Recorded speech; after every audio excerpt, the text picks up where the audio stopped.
Well, hello everyone, and welcome to another video, a video talking about global, and this time I'm not going to make the stupid mistake I made in the previous video, where I got halfway through recording, then I realized, oh my god, I don't know really too terribly much about Grifford, who is coming to global this week. I mean, like, yeah, I'm a few days late, essentially, on this video because of reason. And it's funny because like I started making this video and I'm like, oh yeah, Grifford was a spear user, right? Like definitely, right? No, he's an axe user. Whoops. So anyway, this video is entitled Umber Rays knows very little about Grifford. But seriously, like, what are you supposed to do about a character that came out and you thought, hey, this character's okay. I don't think he's amazing or anything, but he's totally fine. Like for a 70 cost unit, he's cost effective. He finally gives potentially that special axe from wave battles, a purpose and whatnot. Oh, all this stuff is just generally pretty good, right? And yet, for the life of me, I don't have really terribly a ton to say about him. Except that 70 cost units are kind of really good. I mean, for essentially what you are paying for the fact that they are permanent, you can get shards off of them really easily, for the fact that you don't have to deal with as bad of rates, and you on JP at least, you basically guarantee one of these for 18k free lapis. I have to say that these units are really good. So this video is two parts. First, I'm going to talk a little bit about Grifford from what I do remember and where I think he is currently on JP.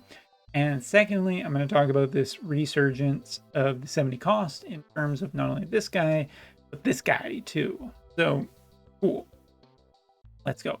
First off, Grifford is an ice slash unit, essentially. And I do think that just the fact that like there really aren't a ton of axe users kind of gives this guy a purpose, because hey, guess what, there is that special axe from the wave battles that's pretty good stats that if you were to put it on any kind of a decent axe user, you'd probably be just fine.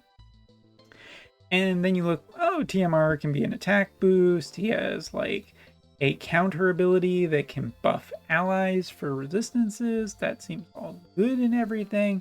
He can reduce counter chance, increase defense and certain types of resistance, element pain resistance. He has physical barrier. All of these things are really good and have been really good on other units. He can cause sleep, he can absorb damage. He has a couple of select the specific targets while increase his own chance of being targeted, which a little bit defensive, means that this unit is both defensive and offensive, and all of that is generally really cool. He also has a good strike package included with him. Not amazing, but hey, strike damage has been proving to be quite the thing lately. And then you have Strider, which I think is actually a pretty good job, and a limit burst that can decrease AoE resistance, so with pretty good range on it. Like, all of these things are natural positives for Grifford. It's just that on JP, you really don't see him that much. And cost restriction is not a thing. This guy is not to be seen. And recently, for people who are curious, just where JP is currently, Ice is in kind of a tough spot. It's not that Ice doesn't have good units, it's that Fire kind of has gotten a really big boost with Soul and Armont getting certain upgrades too recently. Fire is just on fire, and that kind of makes this unit generally not as good. And to that point, Grifford is kind of a perfect skippable unit. It's not he's bad in any way, shape, or form. He's actually generally good, and getting him on as an off banner is fantastic. But boy, oh boy, is there just really not too terribly much, because I think that Fire is just so good right now, and Lightning is so good, and the team elements that are really good are insanely good, and Ice has almost found more of a spot with Water, with swimsuit glassy. So it's kind of this weird thing of just being like Grifford is pretty good overall, but not generally good enough that I think that now's the time to get him with some of the stuff that's in the very near future for. I mean, if you like the unit, of course, have fun. But in terms of 70 cost units, if you're really looking for something that's going to be very good into the future against multiple types of units, I have to recommend Gurn's Back. Gurn's Back?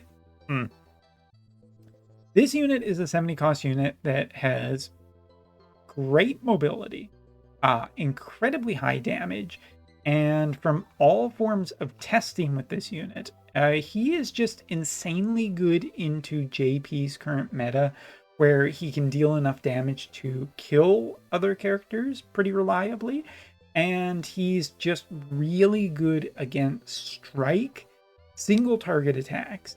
And not only that, but also he can just deal an insane amount of damage, which is worth mentioning a couple of times. Like, this character is really good into both fire and lightning, strangely enough. Like, water can generate a good amount of lightning resistance, which makes him more even impervious to some of that. But JP Gernsback has kind of been a great cheaper cost answer to more problems than Grifford when Grifford came out, because yeah, wind can be used to fight earth, but wind isn't super great in into some of the other elements. So yeah, I'm gonna just go on this and say that if you were looking for a 70 cost unit in the very near future, it was awesome, cool design, a different damage type too, no less, then Gernsback is probably your choice. I think that this character is just really, really strong into the current meta, as well as just generally being an overall strong water character that is lower cost. I'm kind of surprised at how good this unit ended up being, and that because I've chosen to go for certain other characters, I just don't have the resources to try and get this guy. But again, a non-limited character means that you can potentially get in the future and be just okay. But yeah, as always, you kind of sometimes just want to get these characters sooner that are immediate responses. But hey, skip some things and go for other. So yes, that's essentially what I wanted to talk about. Like, Grifford, I'm not an expert in by any stance, so I'm just going to say what I do know about it, and I don't think at this point that on JP he's been enough of an answer to merit spending resources compared to some of the higher priority units. And we're coming into another story units. Gernsback, on the other hand, is really interesting because he's just kind of generally good against lightning, his opposing element, and the strongest characters in that element too. So if the next character to be released in October is going to be a lightning-based character, and then we also have the Halloween, how is that generally going to shape the landscape? Is Gernsback still generally strong into what we don't know? Or is, like, the alternate version of Asterisk even the next character? And is that going to solve the problem of some of the bad matchups that it seems to be getting right now? Answers to questions to problems. It's how we essentially go here. But I do think that Gernsback is worth a solid consideration. And just to pad out this video, because one of the things right now is just JP versus Global. What are the units that we still don't have on Global that we have on JP? Because you've gotten Alaya the Alabaster, which is a funny name to me. You got Charles recently, you got Glacian, now you have Grifford. You're missing the FF8 characters, you're missing Bronwell, which honestly, I don't think that one's too terrible. Who else are you missing? You're missing the Fire lower tier, but I think he was supposed to be coming soon, if not in this update. You're missing Melnia, so Bronwell, kind of a so-so character in terms of performance. Melnia, a little bit more interesting for Earth, but sometimes just doesn't help win against Lightning, depending on how bad things go. The FF8 characters, Irving and Renoa, higher priority than someone like Squall. Burnspec, kind of really good, but questionable as to how long he will be insanely good. At least he's high damage dealing. And last but not least, Soul, the answer to quite a few problems, but not necessarily water. So you guys don't have that many more units to catch up on JP. Really, it's just a lot of the FF8 and figuring out cramming more units into a few more weeks. Although we're almost at the end of September and we were supposed to be ready for that worldwide launch. So where is it? So thank you so much for watching. Thanks for making it to the 10-minute mark, and see you next time. See ya.